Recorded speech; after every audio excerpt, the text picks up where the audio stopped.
bantu bacu meze mti. Ubu noneho tubazana inkuru ivuga ko mu karere ka Rwamagana abantu bitwaje intwaro binjiye mu rusisiro bazirika abaturage bicamo umwe. Abantu bataramenyekana bari bitwaje imbunda zirimo pistori n'imbunda z'ibikinisho n'intwaro gakondo, biraye mu kamwe mu duce tugize akarere ka Rwamagana mu cyaro, batera ubwoba abaturage, abandi babazirikira ku biti, barangije barasamwa umwe arapfa, banarasa mu kirere baragenda. Byabereye mu kagari ka Nyarukombe mu murenge wa Muyumbu mu karere ka Rwamagana mu ntara y'Uburasirazuba, saa 2 z'umugoroba wo kuri uyu wa mbere mu ijoro rishyira ku wa kabiri tariki ya 12 Gicurasi 2020. Abo bantu bagera ku 9 nk'uko bivugwa n'abaturage bababonye, bavuga ko bari barebare kandi ari ibisore, ngo bajyaga ku rugo rw'umuturage bakamubuza gusohoka.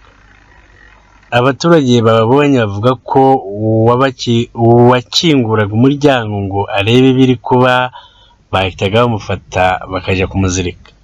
Umwe mu baturage bo muri aka gace yabwiye radiyo na TV1 ko umwe muri aba bantu bataramenyekana yamukubise urushyi amubaza impamvu ari gukingura umuryango. Yagize ati, arangije arambwira ngo icara hasi. Nicara hasi, anyambura telefone, ankubita n'urushyi hano. Mu gihe ndi kugira ngo nsubire inyuma munge ahita akuramo pistori. Undi muturage yagize ati, twabonaga ari abasirikare bitewe n'uko njyewe uwaje iwanjye yamfatiyeho imbunda.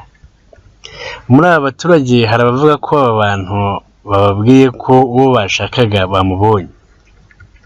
Aba baturage bavuga ko aba bantu bakomeje bagera ku isantere basanga umupasiteri uzwi ku izina rya Yangiriye neza, bamubohana n'abandi bantu, ariko we bahita bamuteragura ibyuma baramwica. Nyuma yo gukora ibi ngo bahise babura irengero, basiga imbunda y'igikinisho muri iyo santere, basiga banarashe mu kirere ngo batere ubwoba abaturage bari bategetse kuguma mu mazu. Aya makuru yemejwe n'umuyobozi w'akarere ka Rwamagana Mbonyumuvunyi Rajab, avuga ko iperereza ryo gushakisha abo bantu ryatangiye. Yagize ati, ni abantu baje bitwaje imbunda z'ibipupe, barimo umwe ufite imbunda ntoya yo mu bwoko bwa pistori.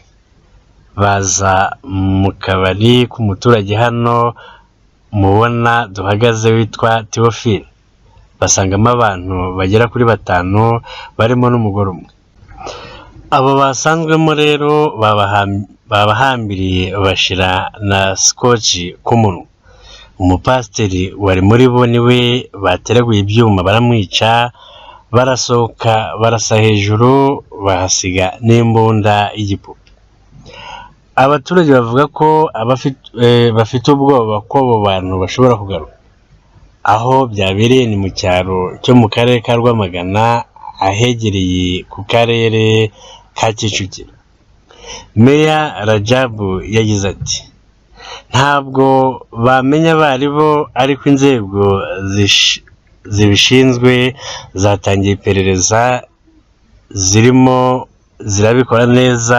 Turizera ko mu gihe cya vuba bazafatwa bagashyikirizwa ubutabera. Icyo dusaba abaturage ni ugukomeza gukorana n'inzego z'ubuyobozi n'iz'umutekano, batanga amakuru ku gihe. Ngayo nguko ibi byo ni ibiki?